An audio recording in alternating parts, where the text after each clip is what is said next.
Olá, turma, aqui quem fala é o professor Alexander. Nessa videoaula a gente vai estudar sobre balanceamento da linha de produção. Lembrando que layout em linha de produção é o mesmo que layout por produto e que a característica mais importante desse layout é justamente a velocidade e a alta produtividade. Consequentemente, a gente consegue reduzir os custos unitários do produto.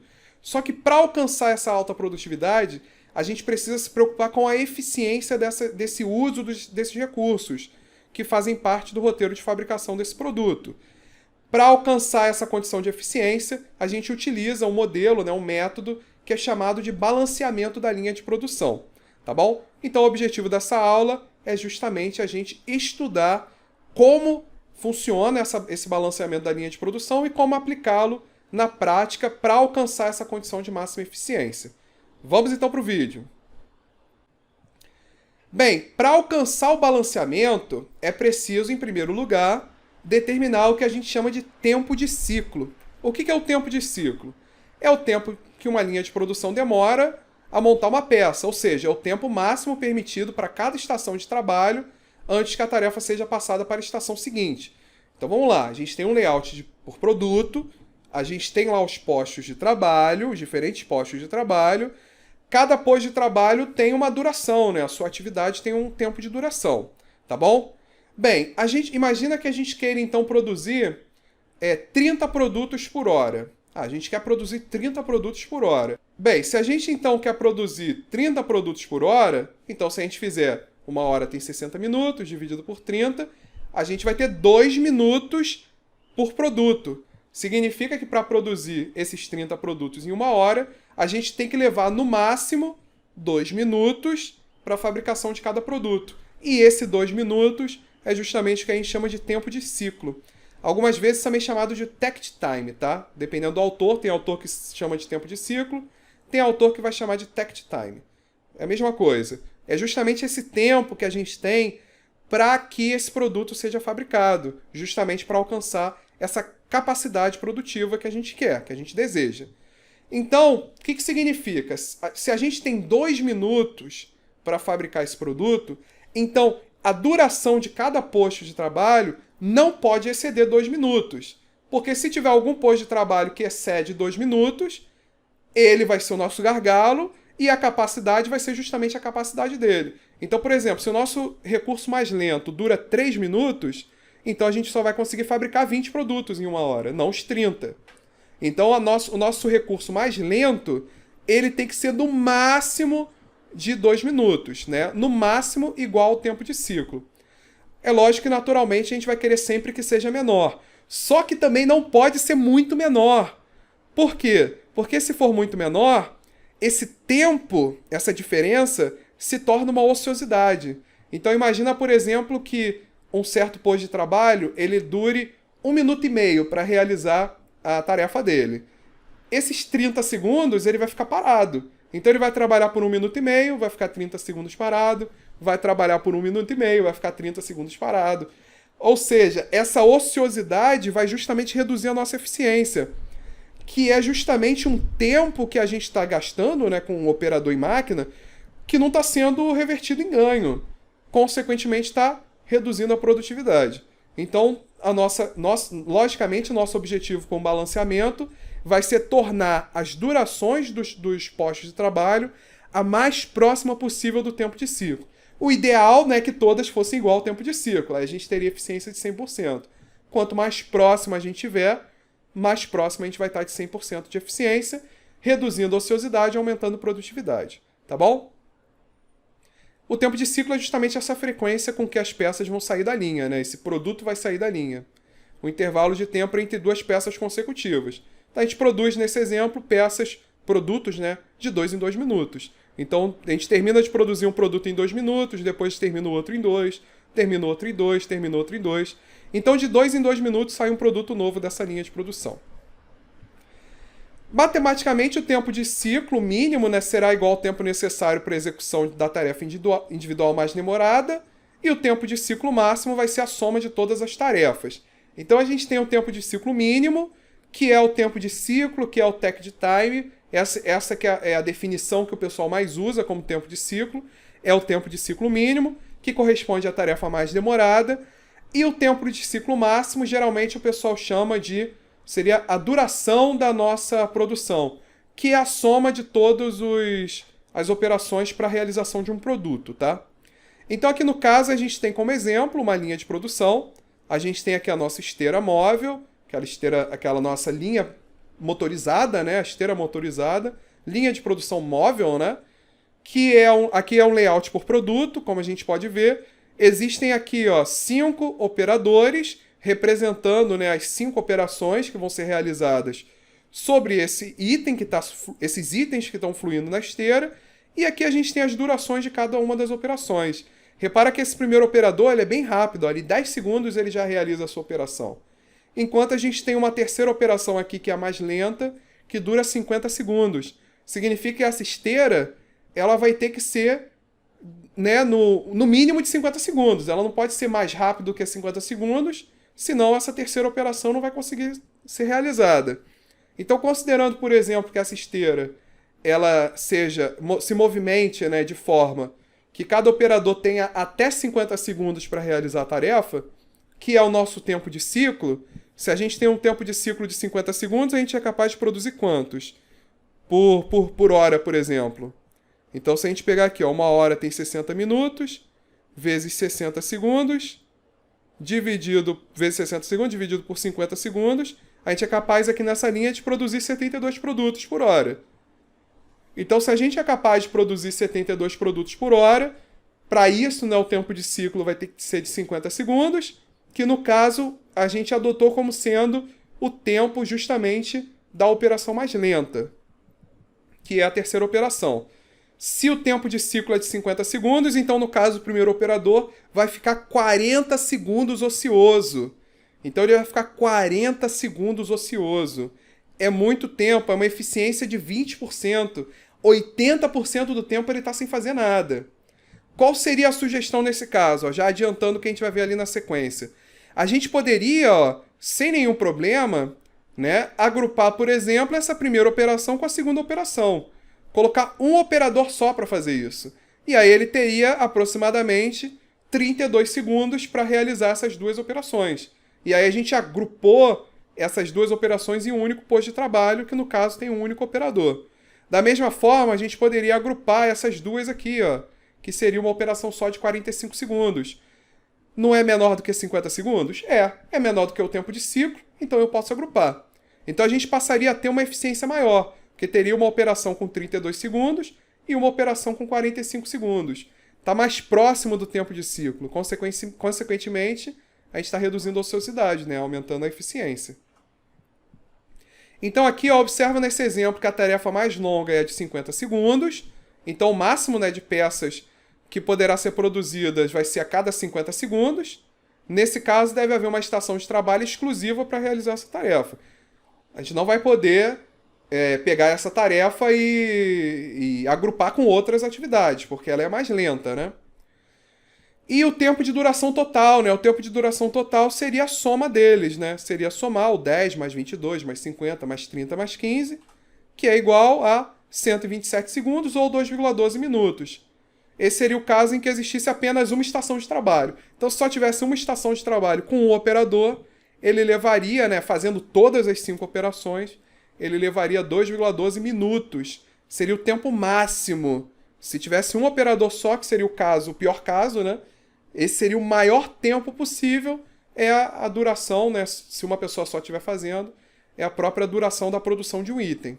Então, nesse caso, a gente só conseguiria produzir, né, um item a cada 2,12 minutos.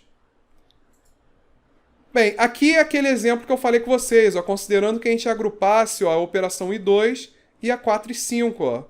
Nesse caso, o tempo de trabalho dessa estação de trabalho A seria a soma, né, das duas, que deu 32 segundos. A terceira operação, como ela é a mais lenta, não pode ser agrupada.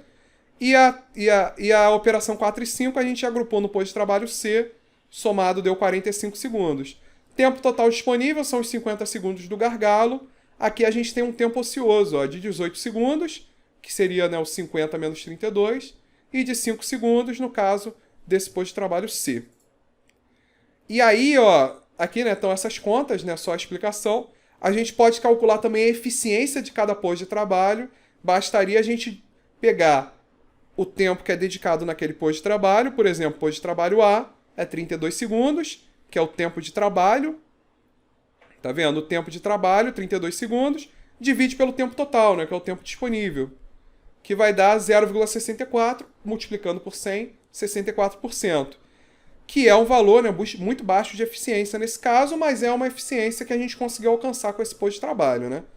Significa que a nossa ociosidade, se a eficiência é de 64%, a ociosidade vai ser 100 menos 64, 36%. Posto de trabalho B é 50 dividido por 50, 100%, então ele não fica ocioso em nenhum momento. E no posto de trabalho C, a eficiência ela é relativamente alta, 45 dividido por 50, dá 0,9, que é 90%, uma ociosidade só de 10%, tá? Lembre-se que a ociosidade é um tempo em que essas máquinas, esses operadores, não estão produzindo. Então é um tempo perdido, é um tempo que a gente não está agregando valor ao produto. Portanto, reduzir a ociosidade, né, ou aumentar a eficiência de cada posto de trabalho, vai ser fundamental para a gente poder aumentar a produtividade. E por isso que o balanceamento da linha de produção é tão importante, justamente para alcançar essa condição de máxima produtividade, que é consequência da máxima eficiência. Geralmente o tempo de ciclo ele é obtido como uma função da quantidade de produtos que devem ser produzidos em relação, né, ao período disponível para sua produção. Então, por exemplo, se a gente precisa produzir 1000 peças em 6,5 horas de trabalho, então o tempo de ciclo deverá ser de 6,5 minutos, não, né? 6,5 horas vezes 60 minutos dividido por 1000 peças. Então ali a gente tem, ó, 6,5 horas, 6,5 horas vezes 60 minutos. A gente tem um total de 390 minutos para produzir essas 1000 peças. Se a gente pegar esse 390 minutos e dividir pelas 1000 peças, a gente vai obter 0,39 minutos por peça. Significa que a gente tem 0,39 minutos, se multiplicar por 60 segundos, 23,4 segundos de tempo de ciclo para produzir cada peça. Então a gente vai ter a nossa linha de produção vai produzir uma peça a cada 23,4 segundos. O intervalo, né, de saída de peças é de 23,4 segundos. Só se a gente alcançar esse tempo de ciclo é que a gente vai ser capaz de produzir essas 1000 peças, tá? E aí que tem essa fórmula, né? Então a fórmula para calcular o tempo de ciclo é o tempo de produção, nesse exemplo 390 minutos, dividido pela quantidade de produtos, nesse caso foram 1000 produtos, tá? Agora, alguns autores chamam esse tempo de produção de capacidade disponível. Então, dependendo do autor, vocês vão ver, na verdade, capacidade disponível e quantidade de produtos eles chamam de capacidade de produção. E aí vocês vão ver alguns livros que adotam essa fórmula daqui, que é a mesma coisa, tá? É a capacidade disponível, que seria o 390 minutos, dividido pela capacidade de produção, que seria os 1000 itens, tá? E aí a gente também poderia, né, a partir dessa fórmula anterior, isolar a capacidade de produção. Então, o que a gente fez? Ó? Passa a capacidade de produção para o outro lado, passa o tempo de ciclo para cá, dividindo, e aí a gente vai ter que a capacidade de produção é igual à capacidade disponível dividido pelo tempo de ciclo. Então, por exemplo, a gente poderia ter a nossa capacidade disponível, a gente sabe qual é, a gente sabe de quanto em quanto tempo que a gente produz uma nova peça, que é o tempo de ciclo. Fazendo essa conta, a gente consegue obter a quantidade que a gente é capaz de produzir durante aquele período, que é a capacidade de produção. Portanto, a capacidade de produção, ou a quantidade de produtos produzidos, é o tempo de trabalho, né, capacidade disponível, dividido pelo tempo necessário para produzir uma peça, que é o tempo de ciclo. Então aqui, ó, vamos considerar como exemplo uma linha de produção que trabalha por 8 horas por dia, né, se a gente multiplicar 8 vezes 60, 480 minutos, e tem um tempo de ciclo de 50 segundos para a produção de cada peça. Nesse caso, qual é a capacidade de produção dela? Nesse período, né, de 8 horas. É justamente a capacidade disponível, 480, dividido pelo tempo de ciclo, 50 segundos por peça. E aí qual é o cuidado que a gente tem que ter? Ó? Que aqui o 480 está em minutos. Só que o tempo de ciclo está em segundos. Não pode dividir direto. A gente vai precisar passar esse 480 para segundos também. Então a gente vai multiplicar ele por 60 segundos. Então vai ficar 480 vezes 60 dividido por 50, que vai dar 576 peças por dia, né? Considerando que ela está dizendo aqui, né? 8 horas por dia. Então é 576 peças por dia, considerando, né, essa duração de 8 horas por dia, que é a nossa capacidade disponível. Então a capacidade de produção, 576 peças por dia, que é a quantidade que ela é capaz de produzir, considerando esse tempo de ciclo e essa capacidade disponível. Bem, segundo passo, tendo então o tempo de ciclo, a gente é capaz de calcular o número teórico de operadores, que a gente vai chamar de Nzão, que seriam, né, a quantidade de operadores necessários para garantir esse tempo de ciclo. Como que a gente calcula esse número teórico de operadores?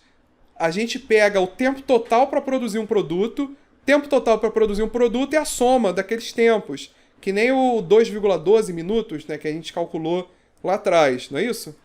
É a soma das durações de cada uma das operações. É o tempo total aqui, ó. É a soma aqui, ó. A soma, o somatório de cada uma dessas durações, ó. TI é a duração da operação, então o número teórico pode ser obtido por essa fórmula. Soma o número total, né, as durações de totais de todas as operações, divide isso pelo tempo de ciclo, a gente vai ter um número teórico de operadores. Então, se o tempo de ciclo é de 1 minuto e a duração das operações é 5, então, ora, se a gente colocar um operador só, vai durar 5 minutos. Quantos operadores que a gente vai ter que colocar para que ela dure 1 minuto só? 5 operadores. Então, por isso que a conta é simplesmente pegar esse tempo de duração total, dividir pelo tempo de ciclo. A lógica é essa. Se, por exemplo, o tempo de ciclo é de 2 minutos, então a gente tem que produzir a cada 2 minutos. E, por exemplo, a duração total é de 20, se a gente tiver um operador só, a gente vai levar 20 minutos. Se a gente tiver 10 operadores, 20 dividido por 10, a gente vai levar 2 minutos. Então o número teórico seria 10 operadores. Ou substituindo a fórmula, né? Pega esse tempo total, no caso 20, divide por 2, no caso seria o tempo de ciclo, e dá 10, que é o número teórico de operadores. Esse é o número teórico, né, que na verdade ele vai servir apenas para indicar um valor ideal. Então, esse é um valor teórico. Por exemplo, se o número teórico de operadores é 5, então na prática a gente vai tentar que o número real de operadores seja de 5 também. Agora, se o número real de operadores for de 10, então tem um problema muito grande, né? Porque o ideal é 5. E a gente está usando 10, é sinal que a gente está com uma eficiência de 50%. Porque a gente só está usando metade da capacidade que a gente tem. Então a nossa eficiência é de 50%. Se, por exemplo, a gente precisa de...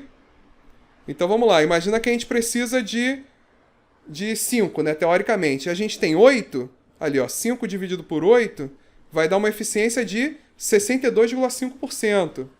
Então a eficiência vai ser justamente calculada como a razão entre o número real, teórico de operadores e o número real de operadores. Se forem iguais, essa eficiência vai ser de 100%. Quanto mais próximo o número real de operadores for do número teórico, maior vai ser a eficiência desse nosso balanceamento, tá? E, consequentemente, maior vai ser a nossa produtividade. E o número real de operadores, como que ele é determinado? A partir de testes, tá? De simulações, em que a gente vai aprender a fazer essas simulações, justamente para agrupar, como a gente fez lá atrás, né? Que a gente agrupou, por exemplo, a operação 1 com 2, a operação 4 com a 5. É mais ou menos isso que a gente vai fazer agora. A gente vai agrupar essas operações para tentar alcançar esses postos de trabalho em que o tempo dele de duração se aproxime do tempo de ciclo. Quando a gente conseguir fazer isso, a gente vai conseguir minimizar o número real de operadores, que é o nosso objetivo, para que ele fique próximo do número teórico.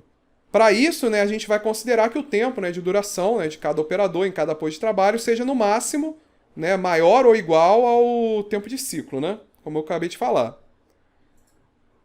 E aí a eficiência, como eu disse, né, ela é o número real, né, o número teórico de operadores dividido pelo número real de operadores. Se forem iguais, vai ser de 100%. Mas normalmente esse número real é maior, né, e aí a eficiência fica menor do que 100%. E, né, a ociosidade é 100% menos a eficiência. Se a eficiência é de 70%, a ociosidade é de 30%. Se os nossos operadores trabalham em 70% do tempo, então eles ficam ociosos em 30% do tempo. E é justamente a ociosidade que a gente quer evitar. Porque é um tempo que a gente está gastando, mas que não está sendo produzido nada. Então, é lógico que para poder entender essas fórmulas, esses conceitos, a gente vai precisar trabalhar com alguns exemplos que a gente vai ver na próxima aula, tá bom? Então, na próxima aula a gente vai trabalhar com alguns exemplos práticos de balanceamento para a gente conseguir entender passo a passo como utilizar essas fórmulas e fazer essa sequência para encontrar a condição de balanceamento e maximizar a eficiência de uma linha de produção. Tá bom? Então nos vemos no próximo vídeo. Valeu!